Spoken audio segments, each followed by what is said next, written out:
whoever takes it upon themselves to study cinematic history at the turn of the millennium and the onset of the internet is going to have to wrestle with a potentially uncomfortable reality.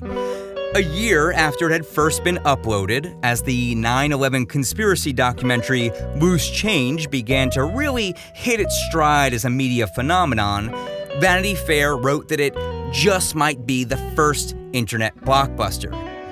Well, now, with an additional 15 years of context, it's no longer speculation. We can safely say that our online cultural experience began with an opening salvo of explosive data points, rapid-fire editing, and a controlled demolition of the status quo, all neatly wrapped in a whodunit ripped from the headlines.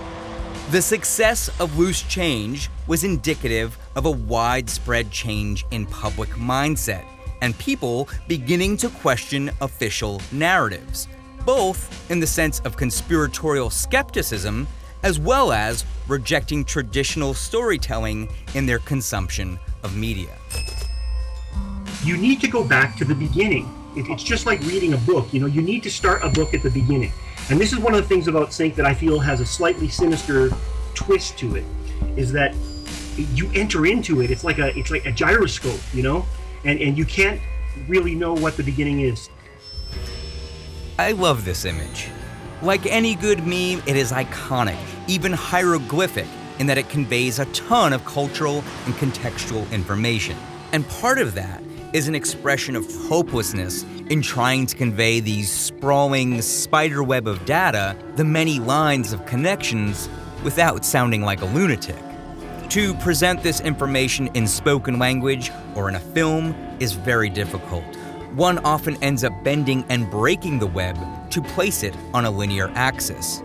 However, by 2001, the relatively new internet had introduced hyperlinks, which gave us the ability to comprehend what it would be like to hold a 3 or 4 dimensional encyclopedia in our hands. As the internet was coming into prominence and dominance, and these concepts were being grokked for the first time, that same technology in every home was providing access to video editing programs and unfettered outlets for online distribution. And, of course, there was a pretty remarkable event that sort of dominated the news at the time. So it actually shouldn't be that surprising that the first video to successfully translate a spiderweb narrative to somehow convey that complexity of information in a way that everyone could understand was not some art house abstraction, but the all-too-real harbinger of some postmodern art movement, something intimately tied to and reflecting the changing world in which it was born. A new epoch had begun, and the way we process information was starting to adapt to it.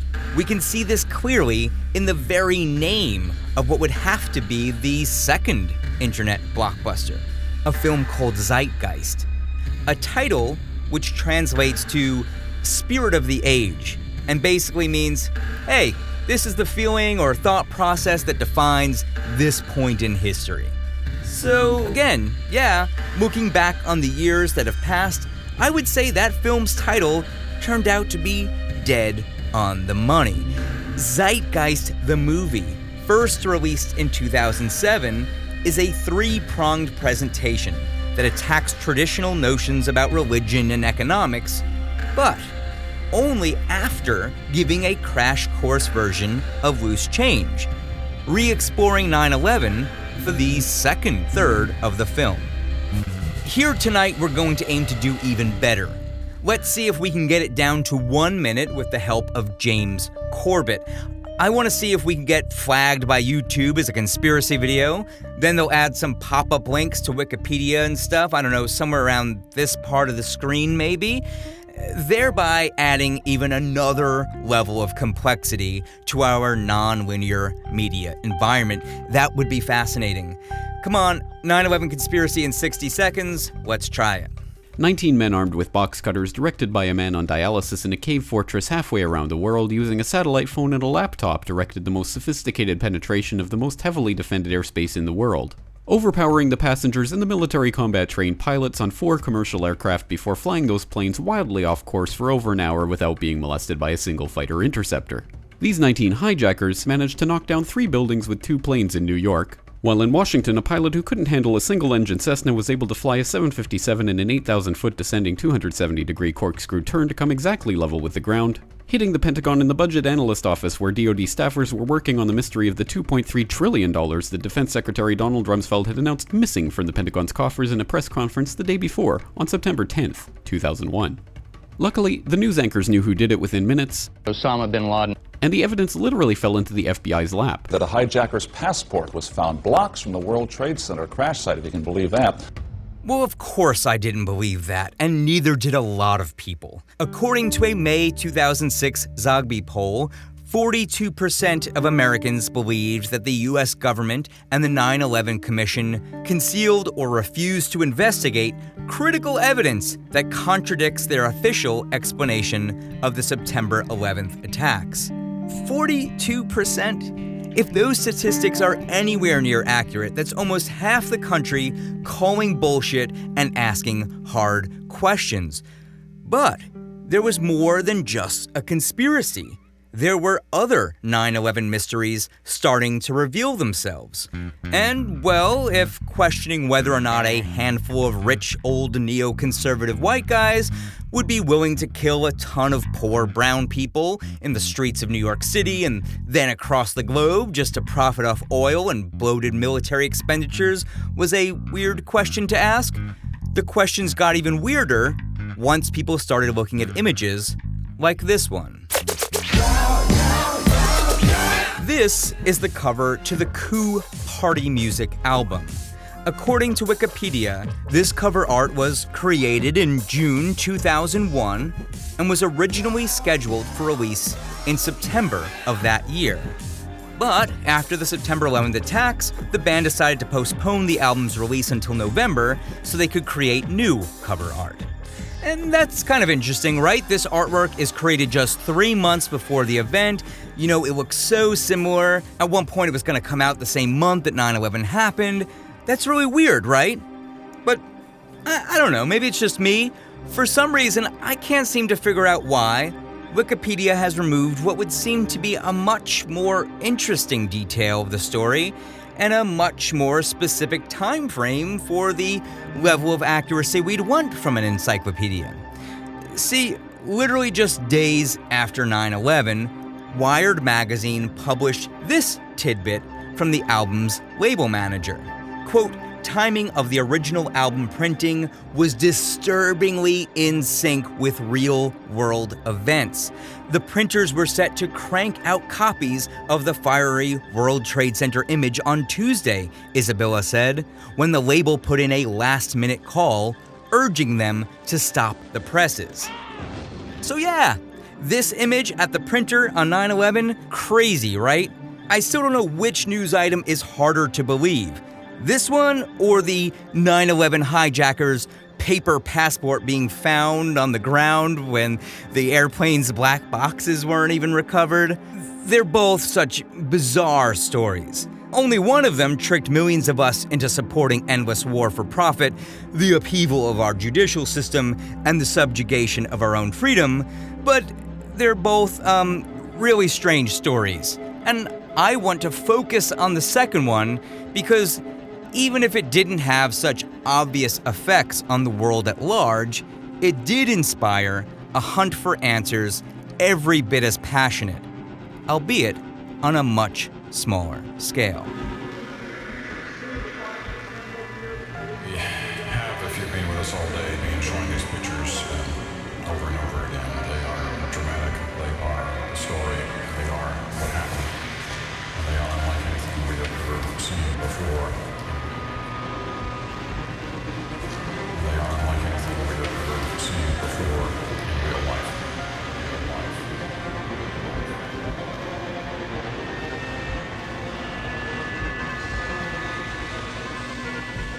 It was actually flush with the Twin Towers, this building, it's called the Millennium Hilton.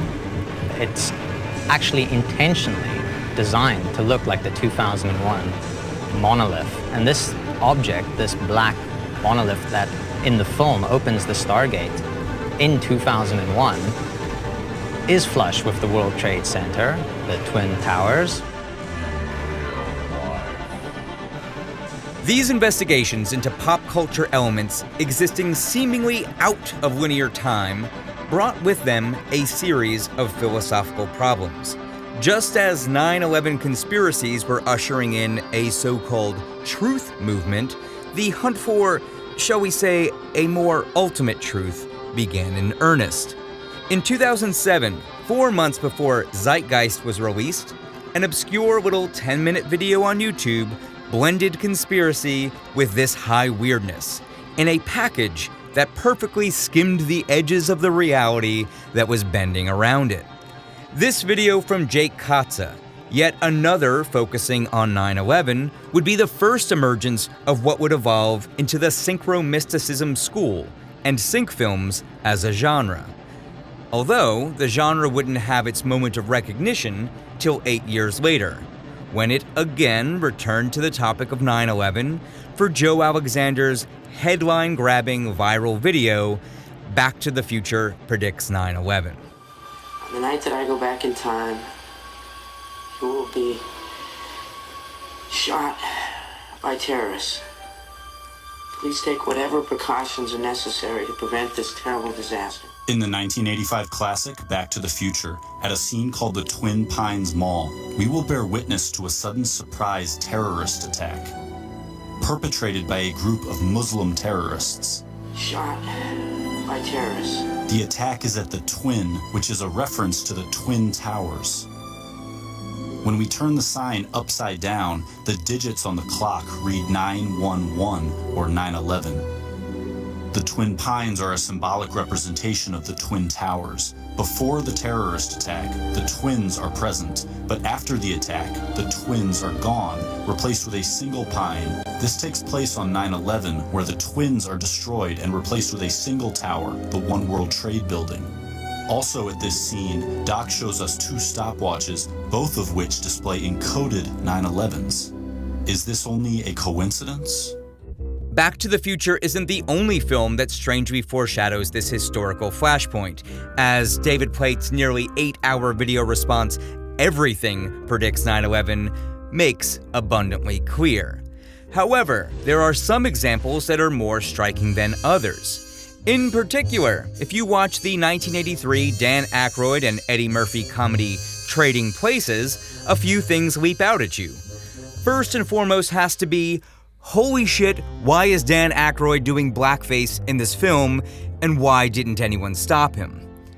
Once you get past that, you might notice a number of bizarre correlations to 9/11, the likes of which we've been discussing today. I was starting to make a list of all the 9/11 weirdness in Trading Places when I noticed a name in the credits that stood out to me: Aaron Russo. You see, I told you that Loose Change was the first internet blockbuster, and Zeitgeist was the second. But sandwiched in the center of these is one more video worth our attention. While it didn't have quite the same popularity, as well as not being on the subject of September 11th, 2006's America, Freedom to Fascism was a widely circulated conspiracy video dealing with taxation as theft and the threat of humanity being microchipped. It was also directed and edited and narrated and everything by Aaron Russo, the same guy who produced Trading Places. It gets weirder. See, somewhere between releasing the documentary Freedom to Fascism and his death just 1 year later, a short clip of Aaron talking about 9/11 became a major talking point on all the conspiracy sites. And for good reason, as his claims are pretty stunning. And he'd tell me about business investments that he get involved in, or they would help me with this business investment or that business investment. And was I interested in joining the Council on Foreign Relations? I would have to get a letter to join them, but was I interested in that? He's the one who told me 11 months before 9/11 ever happened that there was going to be an event. Never told me what the event was going to be, but there was going to be an event, and out of that event, we were going to invade Afghanistan to run pipelines from the Caspian Sea. We were going to invade Iraq, to take over the oil fields, establish a base in the Middle East. And sure enough, later, 9/11 happened. And I remember he was telling me how how you're going to see soldiers looking in caves for people in Afghanistan and Pakistan and all these places. He says, there's going to be war and terror. And he's just laughing. There's no, who are we fighting? I mean, why do you think 9/11 happened and then nothing's happened since then? Do you think that our security is so great here that these people who pulled off 9/11, who were able to, can't knock down another plane? Come on, it's ridiculous. 9/11 was done by people in our own government and our own banking system to perpetuate the fear of the American people into subordinating themselves to anything the government wants them to do. Remembering this clip, I was suddenly faced with the possibility that maybe everything doesn't predict 9/11. Maybe a few dudes actually had foreknowledge and were using our 80s comedies as unlikely warnings of major disaster. I struggled to wrap my mind around this seemingly ridiculous, yet undeniably real possibility when I went back and re-watched the full Russo clip for the first time in a decade. I had forgotten that Russo gives a time frame for his pre-knowledge of 9/11 and states that he didn't start hanging with Nick Rockefeller till the late 90s. He's the one who told me 11 months before. 11 months before. However, Trading Places came out in 1983, nearly 20 years before 9/11. Therefore, Trading Places, a film filled with 9/11 imagery and made by someone who is publicly on the record as claiming to have advanced knowledge of the event, is nonetheless definitively not an intentional warning, and instead returns us to questioning linear perceptions of time and wondering just how our artworks so perfectly foreshadow our lives. And now that we have accumulated all this context, I think we can end tonight right back where we started. Loose Change, while it may have been a runaway success, it didn't take off till its second draft. No, I'm not talking about those second edition or final cut re-releases where they attempted to fact-check themselves or find better ways to present the info.